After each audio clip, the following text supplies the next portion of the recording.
Virtual video session में।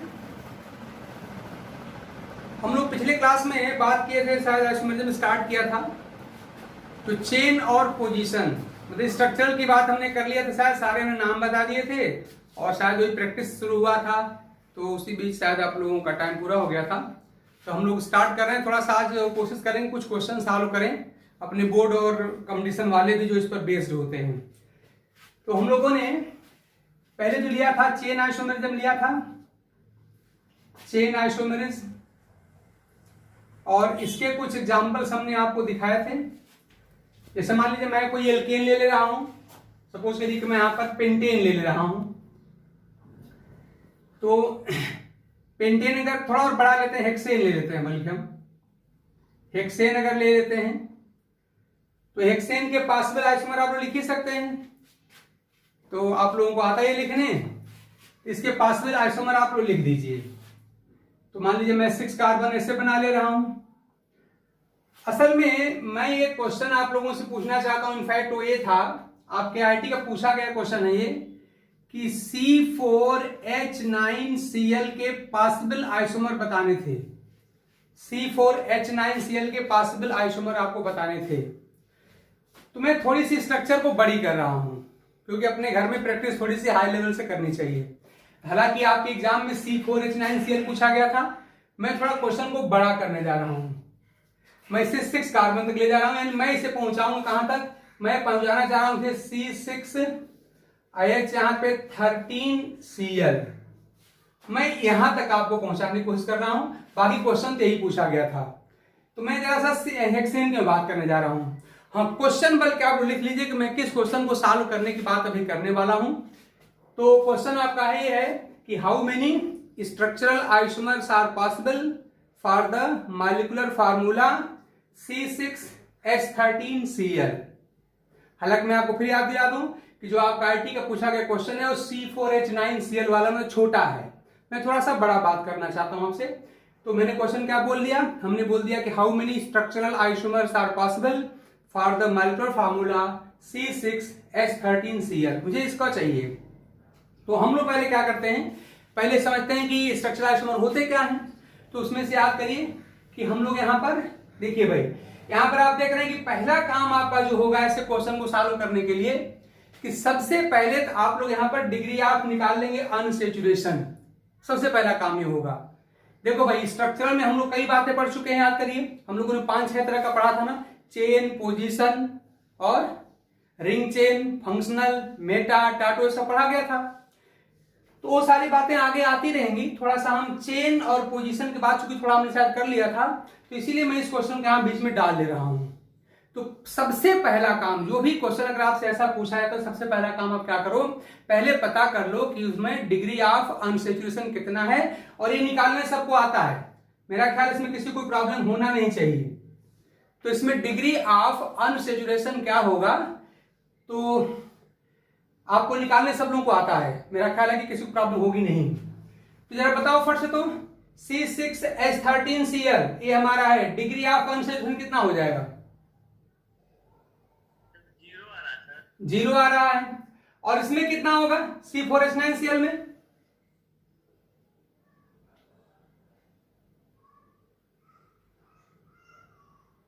जल्दी बताओ भाई, यहां पे 0 ही आएगा ना, यहां पे 0 ही आएगा, यहां पे सेम 0 ही आएगा।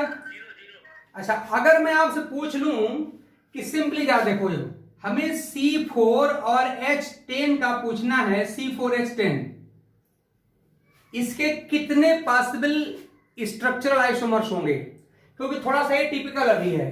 तो मैं और सिंपल पे जाता हूं, यहां जाने के पहले मुझे यहां जाना है, यहां जाने के पहले मुझे यहां, मतलब से शुरुआत यहां से करनी है। सिंपली आपका ब्यूटेन है, एकदम आसान है, बहुत इजी है। आप हमको खाली ये बता दो कि C4H10 के कितने स्ट्रक्चरल आइसोमर होंगे, जल्दी फर्स्ट ट्राई करो। तो हालांकि हमारी मंजिल यहां तक है, ध्यान देना, यहां, इसके बाद से फिर हम यहां आएंगे, फिर यहां आएंगे, ध्यान देना। पहले हम C4H10 की बात करेंगे, इसके बाद से हम अपने क्वेश्चन को सॉल्व करेंगे जो हमारा आईटी में पूछा गया क्वेश्चन है। अब फिर टाइम मिलेगा तो यहां भी जाने की कोशिश करेंगे। तो आप C4H10 के पॉसिबल आइसोमर लिखिए तो। हाँ बताओ। खाली एक ही मिलेगा। अच्छा, C4H10 में खाली एक ही मिल रहा है, बता रहे हो ना। इसका मतलब क्या आप लग रहा है खाली यही बता पा रहे हो, यही खाली होगा ना आपका, स्टेट चेन यहां पर होगी, यही बता रहे हो ना। देखो कहीं दो तो नहीं पॉसिबल है, चेक करो तो, कहीं दो तो नहीं पॉसिबल है। एक तो मान लीजिए आपने यही कह दिया, तो एक तो यही दिखाई दे रहा है साफ साफ। जब देखना क्या ये भी हो सकता है क्या, CH3CH और CH देखना ये भी हो सकता है क्या? यस सर, हो सकता है। दो हो गया ना। इसका मतलब कि C4H10 के दो पॉसिबल स्ट्रक्चरल आइसोमर दिखाई पड़ रहे हैं। अच्छा देखो यहां भी हम लोग इसको सॉल्व करना कहां शुरू करेंगे, एक बात दिमाग में बैठा के रखना है आप, कि कहीं ऐसा तो पॉसिबल नहीं है कि हमारे फार्मूले में कहीं कोई डबल बॉन्ड आ जाए। ये भी हमको, इसकी पॉसिबिलिटी हमको तलाशनी पड़ेगी। हमको ये भी देखना पड़ेगा कहीं इसमें रिंग तो नहीं बन जाएगी, ये सारी बात ध्यान देना पड़ेगा। तो इसीलिए हमको जो क्वेश्चन दिया जाए, जैसे मान लिया आपको कहा गया कि चलो हमने यहाँ पर C4H10 दे दिया आपको, इसके पॉसिबल आइसोमर आपको ढूंढने हैं, तो आप जानते हैं कि डबल बॉन्ड या रिंग तभी हो सकती है जब उसका डिग्री ऑफ अनसैचुरेशन क्या हो, 1 या मोर देन 1 हो, तभी ना आएगी बात। यानी कि अगर मान लीजिएगा डिग्री ऑफ अनसैचुरेशन अगर यहाँ पे 0 आ गया, और डिग्री ऑफ अनसैचुरेशन 0 होने का मतलब हम लोग जानते हैं कि वहां पे कोई डबल बॉन्ड नहीं हो सकता, वहां पे कोई रिंग नहीं हो सकती। सबसे पहले काम अपना यही करना चाहिए कि जो भी कंपाउंड आपको दिया जाता है, XYZ जो भी दिया जाए, जिस किसी एग्जाम में भी दिया जाए, उसका तुरंत आप निकाल लिया करिए डिग्री ऑफ अनसैचुरेशन। ये निकालना बहुत जरूरी होता है। इससे हमको पता चल जाता है कि हमारे दी गए स्ट्रक्चर जो हम बनाएंगे उसमें डबल बॉन्ड आएगा कि नहीं आएगा, रिंग कोई आएगी नहीं आएगी। तो अगर आपको इस फार्मूले में अगर आप वैल्यू पुट करना जानते हैं, आंसर निकालना जानते हैं, तो आपने क्या किया होगा, क्या होता है 2C + 2 plus N -H -X upon 2 होता है, सबको पता है फार्मूला। तो आप देख रहे हैं खाली यहाँ पर C और H यहाँ पर है और कुछ तो है नहीं यहाँ पर, तो क्या हम लोग हो जाएगा 2 × 4 + 2 N आपका 0 हो गया, और H आपका कितना है 10 है, X आपका 0 हो गया, और अपॉन 2 आपने सॉल्व किया होगा 0 आया होगा। तो जब भी कोई स्ट्रक्चर दिया जाए तो उसमें पहला काम यही करो, जब स्ट्रक्चर निकालने की बात की जाए कि how many structure isomers are possible या कोई प्रोडक्ट पॉसिबल पूछा जाता है, तो सबसे पहला काम आपका यही होगा कि जो भी कंपाउंड दिया जाएगा उसका तुरंत निकाल लेंगे डिग्री ऑफ अनसैचुरेशन। और ऐसा हम क्यों कर रहे हैं, ताकि इस बात का पता चल जाए कि वहां पे ऐसा कोई स्ट्रक्चर तो नहीं बनेगा इसमें डबल बॉन्ड हो या रिंग हो। अगर डिग्री ऑफ अनसैचुरेशन वाला अगर 1 आ गया तो उस कंडीशन में आपका डबल बॉन्ड भी हो सकता है और रिंग भी हो सकती है, तो पूरी बात आपकी बदल जाएगी। इसलिए सबसे पहला काम आप यही करेंगे। तो हमको अगर यहां दिया गया था C4H10, तो हमारा DOE कितना आ गया, 0 आ गया। यानी एक बात तो कंफर्म है कि यहां पर ऐसी कोई स्ट्रक्चर नहीं बनेगी जिसमें कोई रिंग हो या फिर वहां पर डबल बॉन्ड हो, वहां से हम फ्री हो गए। इसका मतलब हमको खाली बस यहाँ पर चेन यहाँ पर बनानी है जिसमें कोई डबल बॉन्ड नहीं रखा जाएगा, और ये दो ही स्ट्रक्चर यहाँ पर पॉसिबल है। तो आपका आंसर बिल्कुल ठीक है, दो स्ट्रक्चर यहाँ पर होंगी। लेकिन अगर इसी क्वेश्चन को मैं थोड़ा सा आगे बढ़ा दूं, जो हमसे आईटी में पूछा गया था, वो क्वेश्चन क्या था, हमने कहा था वो C4H10 नहीं बल्कि C4H9Cl के पॉसिबल स्ट्रक्चर आइसोमर पूछे गए थे। C4H9Cl के पॉसिबल स्ट्रक्चर आइसोमर पूछे गए थे। तो इसको सॉल्व करने का तरीका क्या होगा, यहां भी अगर आपको इसे आप लिख के सॉल्व करेंगे तो यहां पर भी DOE आपका कितना आएगा, 0 ही आएगा, कर लीजिएगा अपना। यहां पर भी आपका DOE जो है वो आपका अगेन 0 आएगा, और 0 आने का मतलब कि कोई यहाँ पर रिंग नहीं बननी है और कोई भी यहाँ पर डबल बॉन्ड नहीं लगना है, मतलब यहाँ पर भी ऐसे ओपन चेन स्ट्रक्चर ही बनने वाली है। तो आप इसके लिए क्या करो पहले कि 4 कार्बन की आप पहले चेन बना लो, जो आपने ऊपर पहले से बना रखा है। 4 कार्बन की जो पॉसिबल चेन है वो आप बना लीजिए।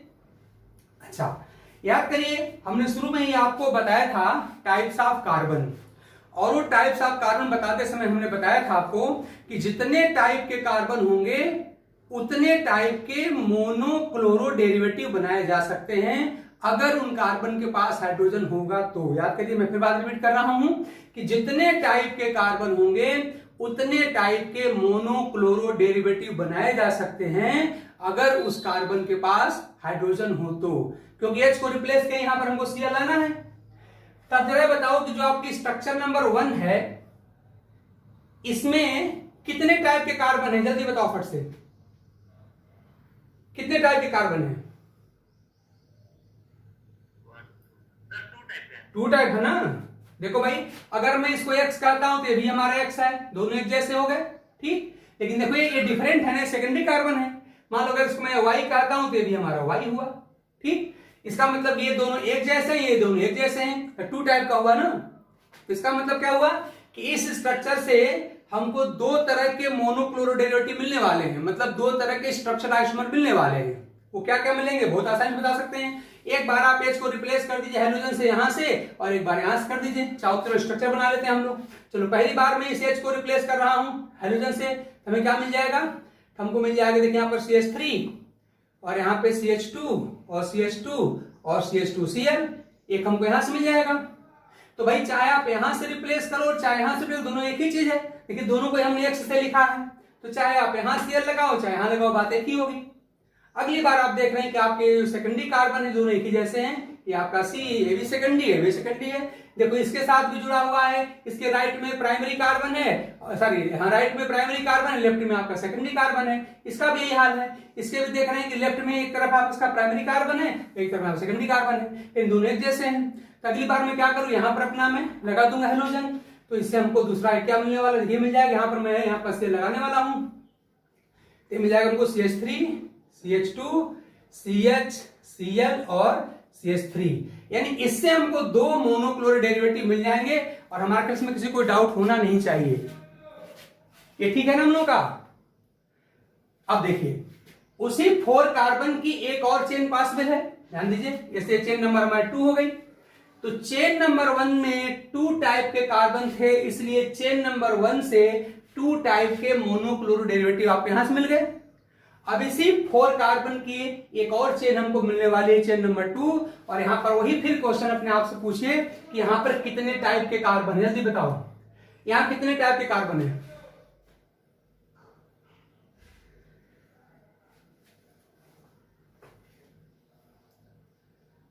जल्दी बोलो भाई, आसान तरीका है। देखिए ये भी आपका 1 डिग्री कार्बन है, ये भी 1 डिग्री कार्बन है, ये भी 1 डिग्री कार्बन है, और एक ऐसा है ये आपका 3 डिग्री कार्बन है, ठीक। क्या टाइप के हुए, 2 हुए कि 3? देखो भाई ये 1 डिग्री, ध्यान दो, ये 1 डिग्री और ये 1 डिग्री दोनों एक जैसे नहीं है, ध्यान देना जरा सा। पर इस 1 डिग्री के साथ एक ऐसा टर्सेल जुड़ा हुआ है, अच्छा देखना फिर दोबारा चेक कर लेते हैं हम लोग, हाँ सही कर रहे हो लग रहा है। इस 1 के साथ एक 3 लगा है, इस 1 के साथ भी 3 लगा है, इस 1 के साथ 3 लगा है, तो क्या मैं इन तीनों प्राइमरी को एक जैसा मान सकता हूं ना, ठीक है ना। क्या हमारे तीनों 1 डिग्री कार्बन एक जैसे हैं कि नहीं, एक जैसे हैं। तो चाहे मैं यहां से H को रिप्लेस करूं Cl से, चाहे यहां से करूं चाहे यहां से करूं, यहां से हमको एक तरह का मिलेगा, ठीक। और फिर एक H आप यहां से रिप्लेस कर सकते हैं, ठीक है। इसमें कोई डाउट हमारे ख्याल किसी को होना नहीं चाहिए। तो 2 तरह का हमको यहां भी प्रोडक्ट मिलने वाला है, एक बार मैं यहां से रिप्लेस कर लूं, यहां से चाहे यहां से चाहे यहां से, चलो तीनों को मैं एक्स नाम दे रहा हूं, इसको भी मैं एक्स कह रहा हूं, इसको भी मैं एक्स कह रहा हूं, इसको मैं एक्स कह रहा हूं, तीनों हमारे एक्स हो गए, और ये वाला इसको मैं यहां पे वाई कह दे रहा हूं। तो एक बार मैं किसी एक्स से एच को रिप्लेस करूंगा Cl से, और एक बार मैं वाई से कर लूंगा, तो यहां से भी हमको 2 प्रोडक्ट मिलने वाले हैं।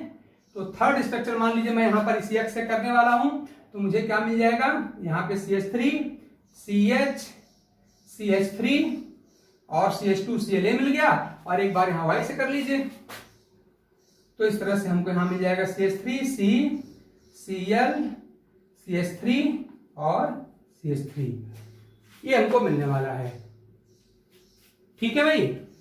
अब तो किसी कोई डाउट नहीं है।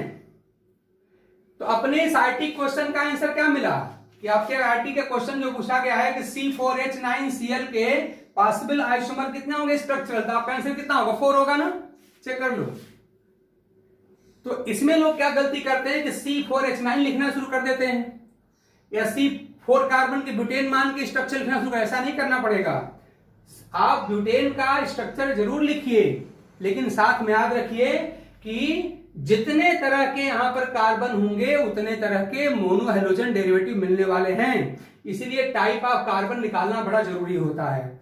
तो इसका मतलब इस स्ट्रक्चर के दो हमारे पॉसिबल आइसोमर हो जाएंगे और इससे भी हमको दो पॉसिबल आइसोमर मिलने वाले हैं। तो इस तरह से बात हम आसानी से बता सकते हैं। तो भाई इसमें किसी को डाउट तो नहीं है ना? अब मैं इसी क्वेश्चन को थोड़ा सा बदल रहा हूं। अब जरा इसको आप देखो, अगर मैं कह दूं कि हमारे पास है C4 और H5Cl, ये हमारे पास है C4H5Cl, ये हमने बता दिया, ये हमने लिख दिया। तो C4H5Cl, बल्कि C4H7 यहां करिए, C4H7Cl।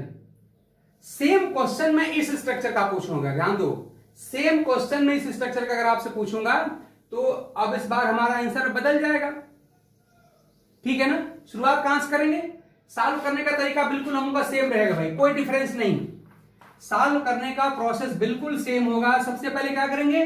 पहले इसका निकालिए DOU, जल्दी फाइंड करो। तो हमें C4H7Cl तो हमको क्या फाइंड करना है?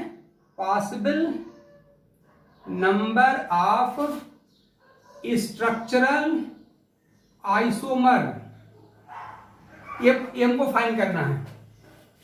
जैसे ट्राई करिए आप लोग। तो सबसे पहला काम क्या होगा? Find the DOU। DOU find करिए तो कितना आएगा? हम लोग का फार्मूला है क्या चीज? 2 into number of carbon 4, 2 into 4 plus 2, अब प्लस n क्या देने यहां पर है नहीं, n है नहीं, माइनस h कितना है? 7 और माइनस Cl है हमारे पास 1/2, कितना आएगा भाई? 1 आएगा क्या? 1 आएगा ना? अब ध्यान दो, अब इस 1 आने का दो मतलब हुआ। पहला मतलब हुआ कि अगर हम वहां पर ओपन चेन स्ट्रक्चर लिखेंगे तो वहां पर एक डबल बॉन्ड आएगा, एक पाई बॉन्ड आएगा। और दूसरी बात क्या आएगी कि अगर मैं यहां पर साइकिल बनाऊंगा तो साइकिल भी बनेगी, क्योंकि याद करिए हम लोग पढ़े थे कि DOU1 कब आता है। तो DOU1 आने का मतलब आप जो जानते हैं, 1 आने का मतलब क्या होता है कि या तो यहां पे 1 रिंग हो जाए, या तो यहां पर 1 रिंग हो जाए, और नहीं तो क्या हो जाए? 1 आपके पास कार्बन डबल बॉन्ड कार्बन हो जाए। दो बात हो सकती है। इसका मतलब अब हमारा क्वेश्चन थोड़ा सा लंबा होगा। इसका मतलब कि पहले तो आप चलो हम बात करते हैं कि हम यहाँ पे नॉन साइक्लिक कंपाउंड बनाएं, और नॉन साइक्लिक कंपाउंड अब 4 कार्बन के जो नॉन साइक्लिक कंपाउंड बनाने हो बनाइए, लेकिन इस बात का ख्याल रखिएगा वहां पर आपको क्या रखना पड़ेगा? एक डबल बॉन्ड रखना पड़ेगा। उसके बाद फिर क्या करना पड़ेगा? इसको सब करने के बाद फिर क्या करना पड़ेगा? फिर आपको एक रिंग, यानी कि आप 4 कार्बन की रिंग भी बना सकते हैं। तो इसका मतलब कि अगर ऐसे क्वेश्चन आ जाएं तो हम तुरंत पहला काम क्या करेंगे? वहां पर डिग्री ऑफ अनसैचुरेशन फाइंड करेंगे। ये बहुत जरूरी है। अगर डिग्री ऑफ अनसैचुरेशन अगर मान लो अगर 0 आ गया तब तो भाई काम अपना आसान हो गया। तब तो आप जानते हैं कोई डबल बॉन्ड नहीं रहेगा, मतलब कोई पाई बॉन्ड नहीं रहेगा, कोई रिंग में नहीं रहेगी। लेकिन अगर डिग्री ऑफ अनसैचुरेशन 1 या मोर देन आ गया 1, तो फिर आपका काम थोड़ा सा बढ़ जाएगा। जैसे हमारे इस क्वेश्चन में हमारा काम थोड़ा सा बढ़ गया, क्योंकि डिग्री ऑफ अनसैचुरेशन हमारे पास 1 आ गया, और 1 आने की दो मीनिंग है। एक बार यहां पर एक रिंग हो सकती है, और एक बार यहां पर एक कार्बन कार्बन डबल बॉन्ड हो सकता है। तब मेरा काम थोड़ा सा बढ़ गया है। चलिए मैं पहले यहाँ पे नॉन साइक्लिक इसके आइसोमर लिखने की कोशिश करता हूं। 4 कार्बन है C4H7Cl के। तो पहले शुरू करते हैं हम लोग कहां से? Non cyclic. तो नॉन साइक्लिक में आप 4 कार्बन की पहले चेन बनाइए। चलो मैं यहाँ पर बॉन्ड लाइन डायग्राम करता जल्दी हो जाएगा। हमारे पास क्या हो गया? 1 2 3 4 एक हो गया, एक हमारा हो सकता है। अच्छा, अब देखिए इसमें हमको डबल बॉन्ड भी लगाना है, और डबल बॉन्ड अगर आपको एक लगाना है तो दो क्या पॉसिबिलिटी है? 2 पॉसिबिलिटी है। एक पॉसिबिलिटी है कि आप एक डबल बॉन्ड आप यहां लगा दीजिए, और यहां लगाने की पॉसिबिलिटी नहीं है भाई, क्योंकि चाहे यहां लगाओ चाहे यहां लगाओ बात एक ही है। हाँ, यहां लगाने की पॉसिबिलिटी बनती है। तो दूसरी स्ट्रक्चर हमारी कैसे बनेगी? ध्यान दीजिए, वो ये बन जाएगी। अगली बार हम यहां पे बॉन्ड लगा दें। इसका मतलब 4 कार्बन कंटेनिंग अनब्रांच जो स्ट्रक्चर बनेगी एक डबल बॉन्ड के साथ, यही 2 बन सकती है। ठीक, और क्या पॉसिबिलिटी हमारे पास है? तो आप जानते हैं कि इस तरह से भी तो स्ट्रक्चर हम बना सकते हैं। देखिए ये भी हमारा 4 कार्बन का हो गया, 1 2 3 4, ये भी हो गया। अब इसमें भी हमको याद रखिए, हमको यहाँ पर डबल बॉन्ड लगाना पड़ेगा। तो डबल बॉन्ड की पॉसिबिलिटी कहाँ बनती है? एक पॉसिबिलिटी आपकी यहाँ पर बन रही है, तो आपका स्ट्रक्चर नंबर यहाँ पर 3 बन गया, और अगली पॉसिबिलिटी यहाँ नहीं बल्कि यहाँ बनेगी। ठीक, और आपको ये सारी बातें पता है, तो अगली पॉसिबिलिटी हमारी यहाँ बन रही है। क्योंकि आप देखिए कैसा है आपका, ये क्या है, ये देख रहे हैं कि हम लोग का क्या है, ये हमारा 2 मिथाइल और प्रोप 1 इन है, और ये हमारा क्या ध्यान दे रहे हैं आप यहाँ पर कि ये कैसा हम लोग का, ये 2 इन है ना। देखिए 1 इन है और ये 2 इन है, अलग अलग चीजें होंगे। अगर यहां लगाओगे तब भी आपको 1 इन रह जाएगा, यानी यहाँ पर डबल बॉन्ड यहीं पर रहेगा। तो चौथी स्ट्रक्चर ये बन गई, यानी अभी मैंने हेलोजन कहीं नहीं लगाया है, ध्यान देना, मैंने हेलोजन कहीं नहीं लगाया है। अभी तो खाली C4 कार्बन, 4 कार्बन की 1 डबल बॉन्ड वाली ओपन चेन स्ट्रक्चर क्या हो सकती है, मैंने वही केवल लिखा है। ये 2 स्ट्रक्चर हमारी हो सकती है कैसी, बिल्कुल इसमें कोई ब्रांचिंग नहीं की गई है, और ये है इसमें कि आपकी एक ब्रांच हुई है, तो 4 स्ट्रक्चर तो ये बन गई। ठीक, अच्छा और जरा देखिए और क्या बनेगी। आप पढ़े हैं कि DOU1 आने का मतलब क्या होता है कि या तो सिंगल बॉन्ड वाली एक ओपन चेन स्ट्रक्चर होगी, और नहीं तो क्या होगा, एक रिंग होगा। तो चलो जरा सा रिंग भी बना लेते हैं, रिंग बनाइए भाई। तो चलिए एक तो मैं रिंग बना ले रहा हूं, 4 कार्बन का रिंग, ये भी हमारा हो सकता है। ठीक, तो हमारे स्ट्रक्चर नंबर क्या बन गए, चलो उसको मैं 5 लिखूंगा, ये 5 5th स्ट्रक्चर हो गई। और एक और क्या पॉसिबिलिटी है, आप जानते हैं कि अब मेरी रिंग जो है वो 3 कार्बन की भी तो बन सकती है एक मिथाइल लगा के। तो इस तरह से 6 स्ट्रक्चर पॉसिबल हैं आपके।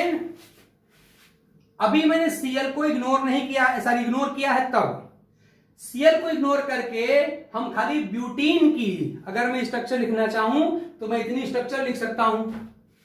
ठीक, अब देखिए, अब आपको Cl लगा लगा के टाइम बर्बाद नहीं करना है। अब आपको फट से आंसर कैसे मिलेगा कि हर स्ट्रक्चर में कितने कितने तरह के कार्बन है वही जोड़ डालो, बस हर स्ट्रक्चर में कितने कितने तरह कार्बन बस यही जोड़ना है, और ये गिनना आप लोगों को आता है। चलो जरा फट से बताओ तो, ये फर्स्ट स्ट्रक्चर में कितने तरह के कार्बन है, जल्दी बताओ, इसमें कितने तरह के कार्बन है।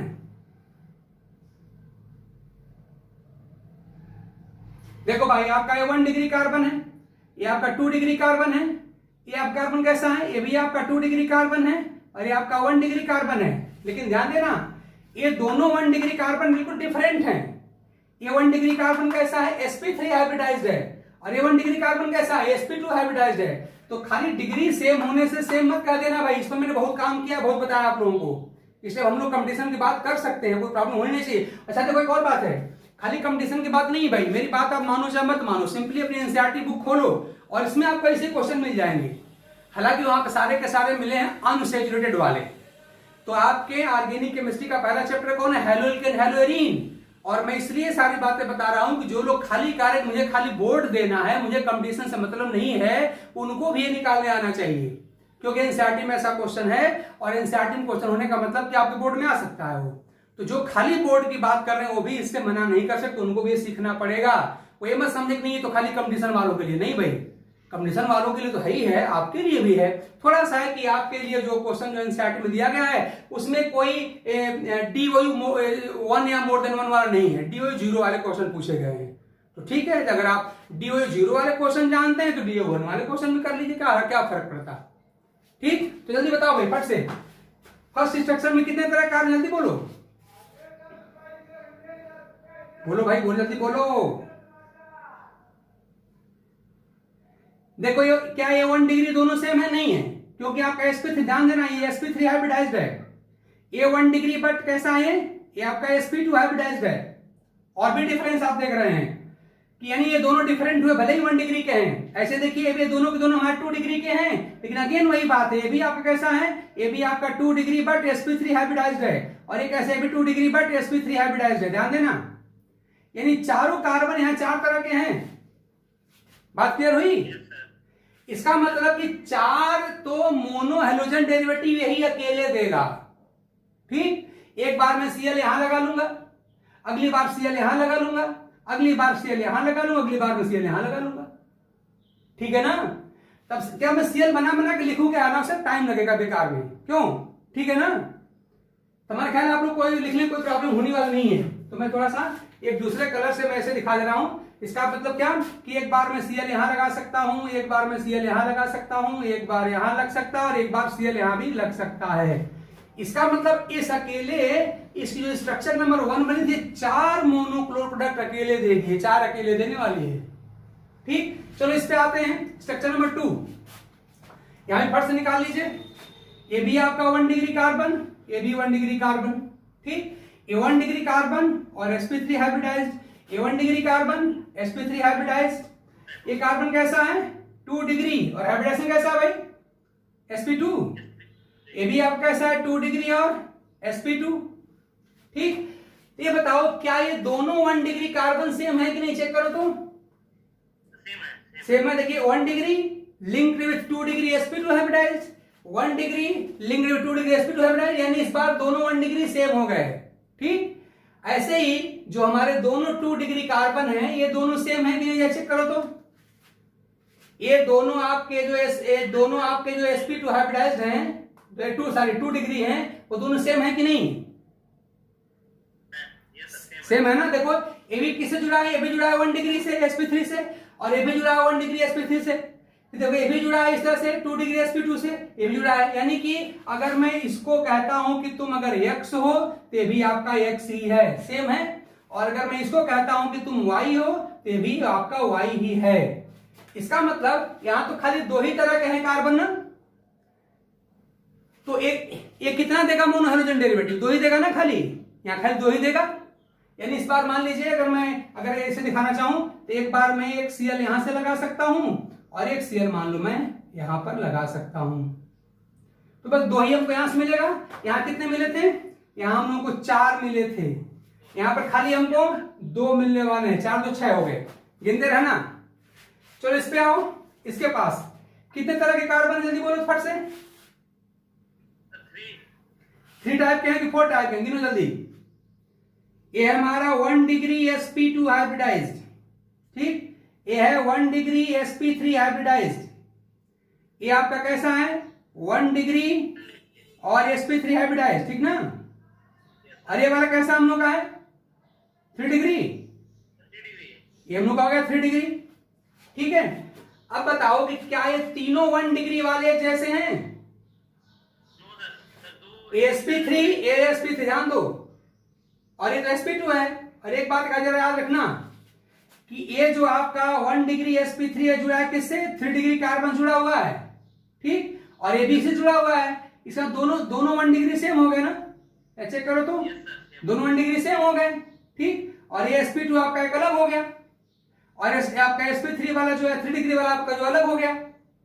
तो अब जरा बताओ कि इस टर्शियरी है जो हमारा थर्ड स्ट्रक्चर है इसमें मोनोक्लोर 3 नहीं मिलेंगे। ध्यान दो, एक गड़बड़ी हो रही है, क्योंकि आप सिर्फ वहीं पे सीएल लगा सकते हैं जिसके पास H होगी। क्यों? H को रिप्लेस करोगे सीएल से ना, तो क्या इसके पास क्या जो टर्शियरी कार्बन के पास कोई यहां पर H दिखाई दे रहा है? नहीं। तो भले ही ये नेक्स्ट टाइप का एक न्यू टाइप का कार्बन है, फिर भी इसके पास चूंकि हाइड्रोजन है नहीं, तो फिर आप हाइड्रोजन लाओगे कहां से? यहीं पे गलती नहीं करना, ध्यान देना। भले ही ये न्यू कार्बन है लेकिन इसके पास H रहेगा, तब तो हम H को रिप्लेस करके Cl ले आएंगे। इसके पास चूंकि H है नहीं, इसलिए यहां पर मेरा Cl नहीं आ सकता। इसका मतलब क्या हो जाएगा कि अपना एक जो Cl जाएगा वो यहां जाएगा, चाहे यहां जाने बात एक ही होगी, और एक कहां जाएगा? एक हम लोग का यहां जाएगा। यहां पे मत ले जाना, क्योंकि यहां पे Cl डालने का मतलब वैलेंसी कार्बन की 5 हो जाएगी, मर जाएगा बेचारा। यहां पर Cl नहीं जा सकता। ठीक ना? देखो ऐसे मैं एरो बना के इसको ऐसे काट दे रहा हूं, मतलब ये गलत चीज है, ये नहीं हो सकता। ठीक, तो इस तरह से कितने यहां पर मिल सकते हैं मोनोक्लोर डेरिवेटिव? खाली 2 ना, यहां पे 2 मिलेंगे। तो ध्यान देना, भले ध्यान देना भाई, भले यहां पे 3 टाइप के कार्बन है। देखो 1 डिग्री वाला एक हो गया, एक 2 डिग्री वाला हुआ और एक 3 डिग्री वाला हुआ। तो भले ही 3 टाइप के कार्बन है, but it will give only 2 types of monochloro derivative because this tertiary carbon has no hydrogen to be replaced by Cl। तो यहां पर आप कभी भूल के भी Cl, देखो मैंने ऐसे इसको काट दिया है, मतलब यहां पे नहीं जाएगा। 2 हमको यहां से मिल गया, जोड़ते रहना जरा सा। चलो इसके पास आओ, फटाफट देखो तो इसके पास क्या तरह का कार्बन है। ये हमारा sp2 हाइब्रिडाइज कार्बन है, ये sp3 हाइब्रिडाइज कार्बन है, ये भी हमारा sp3 हाइब्रिडाइज कार्बन है। तो ये हमारा 1 डिग्री है ना, देखो क्या ये दोनों एक जैसे हैं, क्या चेक करिए तो, ठीक है ना, ये दोनों एक जैसे हैं। इसका मतलब कि बस हमको एक यहां से मिल जाएगा, और यहां पर तो कोई H है नहीं, यहां से मिलेगा नहीं, ठीक है ना भाई, यहां से हम लोग को मिलेगा नहीं। हाँ यहां से हम लोग को मिल सकता है, इसका मतलब 2 ही हमको यहां से मिलेगा ना, ठीक, तो 2 ही हमको यहां से मिलेगा, जोड़ते रहना।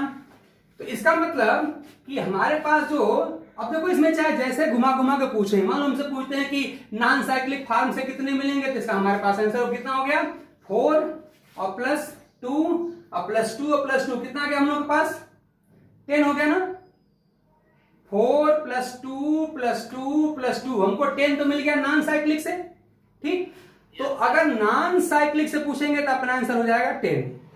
लेकिन आप जानते हैं अगर टोटल पूछ रहे हैं तो हमारे पास में साइकिल भी बन रही है, तो इस साइकिल के पास इसके पास कितने तरह कार्बन है, रिंग के पास हल एक ही तरह का बस है, इसमें से चाहे जहां लगाओ एक ही होगा। इसका मतलब कि 1 टाइप का तो हमको यहां से मिल जाएगा। और जरा यहां पता करो कितने टाइप के हैं भाई, देखो ये आपका 1 डिग्री कार्बन, ठीक, ये आपका हो गया 3 डिग्री कार्बन, ये सब लोग 2 डिग्री वाले हो गए। तो देखिए जैसा ये 1 डिग्री कार्बन खाली अकेला है तो 1 टाइप यहां से मिल गया, 3 डिग्री कार्बन भी आपका अकेला है तो 1 टाइप यहां से मिल जाएगा।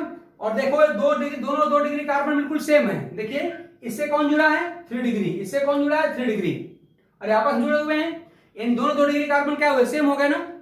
तो कितने तरह के कार्बन यहां मिले, 3 तरह के मिले, देखिए एक 1, देखिए 1, ये 2 और ये 3 टाइप के मिले। तो 3 तरह के आपको हाइड्रोजन डेरिवेटिव यहां से मिल जाएंगे। एक हाइड्रोजन आप यहां पर लगा सकते हैं, एक हाइड्रोजन आप चाहो तो यहां लगा सकते हो, और एक हाइड्रोजन आप यहां भी लगा सकते हैं। तो 3 तरह का तो आपको यहां से मिल गया। तो साइक्लिक फार्म से कुल कितने मिल जाएंगे, 3 + 1 4। तो 4 टाइप के यहां से मिल जाएंगे और 10 टाइप के यहां से मिल जाएंगे, 10 + 4 14। तो 14 टाइप के स्ट्रक्चरल आइसोमर पॉसिबल है इस मॉलिक्यूलर फार्मूला वाला। एक तरीका है बैठ के अपना लिखिए घंटे भर, क्या पता कोई चीज रिपीट हो जाए, क्या पता कोई चीज छूट जाए। एक तरीका वो है जिसमें गलती होने के खूब चांसेस हैं, और एक तरीका आपके पास ये है बिल्कुल मैथमेटिकल तरीका है। अगर हम इसकी प्रैक्टिस कर लेते हैं तो हमसे कोई गलती नहीं होगी, और जितना टाइम हमने पहली बार सॉल्व करने में लगाया इतना टाइम थोड़ी लगेगा भाई। फटाफट स्ट्रक्चर बनाओ और देख लो क्या तरह के कार्बन है। हाँ इस बात का विशेष ध्यान रखना कि जो टाइप ऑफ कार्बन मिल रहा है उसके पास हाइड्रोजन है कि नहीं। जैसे देखिए यहाँ पर एक न्यू टाइप का कार्बन तो जरूर था, लेकिन यहाँ पर कोई हाइड्रोजन नहीं था, इसलिए यहाँ पर कोई हमको नया यहाँ पर एल्किलाइड हमको यहाँ पर नहीं मिला, ठीक है ना। तो हमारा ख्याल है कि ऐसे क्वेश्चन, और देखो ये क्वेश्चन 1-2 बार नहीं बार बार पूछा गया है, इसलिए ऐसे क्वेश्चन की आपको प्रैक्टिस करनी चाहिए, ऐसे क्वेश्चन की आपको अच्छी प्रैक्टिस करनी चाहिए। इससे देखो प्रैक्टिस से फायदा होता है कि कई तरह के रूल जो होते हैं हमारे लिए बार बार सामने आते हैं, बार बार सामने आते हैं, और रूल हमारे लिए बार बार प्रैक्टिस में आते रहेंगे तो रूल बिल्कुल हमेशा के लिए एक जनरलाइज हमारे लिए हो जाते हैं। कोई रूल रह ही नहीं जाता, एक्सेप्शन रह ही नहीं जाता, वो तुम्हारे प्रैक्टिस में आ जाता है। तो इस तरह से अगर आप ऐसे क्वेश्चन पे प्रैक्टिस करते हैं तो आपको अच्छे क्वेश्चन मिलेंगे, और इसके मिलने की गारंटी भी है। और देखो कठिन तो बिल्कुल नहीं है, इसको हम कठिन क्वेश्चन की लिस्ट में नहीं रख सकते, लेकिन पता नहीं क्यों लोगों को कठिन लगता है। और देखो ये कठिन इसलिए लगता है क्योंकि आप लोगों के पास इलाहाबाद में तमाम टीचरों के लेक्चर्स एंड वीडियोस हैं, नोटबुक्स हैं, उनके नोट्स पढ़ के देखना क्या किसी ने ऐसे क्वेश्चन कराए हैं। इसे लगता है कि वो लोग जैसे कि आईटी क्वेश्चन से आंख ही बंद कर लेते हैं, ऐसा नहीं करना है भाई। आईटी क्वेश्चन से आंख नहीं बंद कर लेना है, आंख बंद करने से कोई चीज खत्म नहीं हो जाएगी, इसलिए आपको आंख नहीं बंद करना है। आपको अच्छा लगे चाहे बुरा लगे, कठिन लगे चाहे आसान लगे, आप आईटी क्वेश्चन जरूर देखियो, बोर्ड के क्वेश्चन जरूर देखो, नीट के क्वेश्चन जरूर देखो, और अगर वो क्वेश्चन अगर आए हैं तो आपको प्रैक्टिस जरूर करना चाहिए, और चाहे आपको वो थोड़ा सा भले ही कठिन क्यों न लगे। तो इस तरह से ऐसे क्वेश्चन अगर आप ख्याल रखेंगे तो आपका कॉम्पिटिशन भी बहुत अच्छा होगा, बोर्ड भी बहुत अच्छा होगा। तो बस आज के लिए इतना ही, अगले वीडियो में और भी इंटरेस्टिंग क्वेश्चन को लेते हुए आगे की क्लास को हम आगे बढ़ाएंगे। Thank you.